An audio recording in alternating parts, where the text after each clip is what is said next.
नमस्कार। मुझे लगता है कि यदि कहीं पर कुछ नहीं हो रहा है तो आज मौलाना तौकीर को भेज दिया जाए तो हर जगह का माहौल जो है बड़े शांतिपूर्ण लफ्ज़ों में,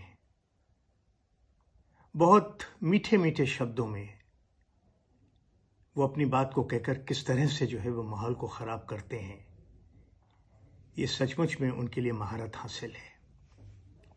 आजकल वो जिस तरह से भड़काऊ बयान दे देकर, और भड़काऊ बयान भी कैसे हैं जिसके द्वारा जो है वो कौम में को नफ़रत फैलाना, कौम को भड़काना, युवाओं को जो है वो आक्रोशित करना, इसमें उनकी सचमुच में पूरी महारत है। कभी वो ज्ञानवापी का उदाहरण दे देते हैं तो कभी जो है वो माने न्यायालय के लिए भी अपशब्दों का प्रयोग करते हुए अपनी बात को कह देते हैं। उनको बेईमान तक कहने में उन्हें कोई गुरेज नहीं होता है। उन्होंने बदअमनी और नफरत जैसे शब्दों का प्रयोग करते हुए माननीय प्रधानमंत्री श्री नरेंद्र जी को सीधे अपमानित करने के शब्दों से नवाजा है। ऐसी इस प्रकार की बयानबाजी पूर्व में 2010 और 2012 के अंदर भी मुझे याद है कि बरेली के अंदर जब दंगे हुए थे तो उसमें मुख्य भूमिका जो है वो आप ही की थी। मैं इस परिप्रेक्ष्य में मौलाना तौकीर और उनकी मानसिकता रखने वाले लोगों को एक बात बहुत स्पष्ट रूप से कहना चाहता हूँ। आज जेल भरो आंदोलन करो, किसी को कोई आपत्ति नहीं। आप सरकार के खिलाफ विपक्ष का रोल निभाएं, खूब निभाएं, हमें कोई आपत्ति नहीं। परंतु इस सब की आड़ में माहौल को बिगाड़ने की कोशिश करना, ये बिल्कुल मत भूलिए कि हर क्रिया की प्रतिक्रिया होती है। भारत में आज भी बहुसंख्यक समाज जो है वो हिंदू है।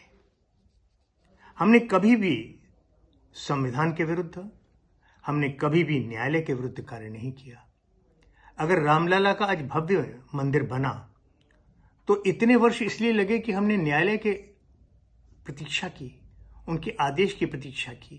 हम ज्ञानवापी में भी कुछ कर सकते थे, लेकिन हम नहीं कर रहे हैं। प्रत्यक्ष उदाहरण है, वहां पर प्रत्यक्ष जो है वो भगवान के अवशेष तोड़ के डाले गए हैं, देख रहे हैं। लेकिन नहीं, ये बहुसंख्यक समाज जो है वो बहुत स्पष्ट मानसिकता रखता है, वो भाईचारे की मानसिकता रखता है, उसकी गंगा जमुना संस्कृति को जो है वो पालन करता है।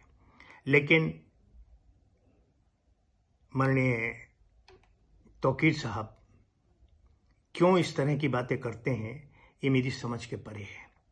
वो उत्तराखंड की आग को भी बरेली तक पहुंचाकर और पूरे भारत में फैलाना चाहते हैं, जैसे उन्होंने अपनी बयानबाजी की है। ये उचित नहीं है। मैं स्पष्ट करना चाहता हूं कि 2010 और 12 के दंगे, जिसके अंदर माननीय न्यायालय ने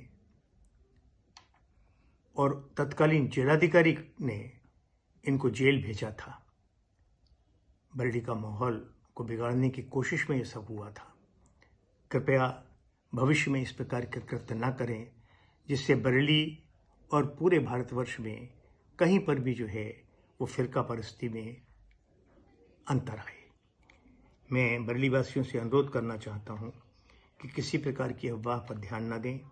शासन और प्रशासन, और विशेषकर जो हमारी 2 टायर सिस्टम की सरकार है, केंद्र में आपकी सरकार और प्रदेश में हमारी सरकार, उसकी मानसिकता जनहित में है, वो आपके साथ खड़ी है। धन्यवाद।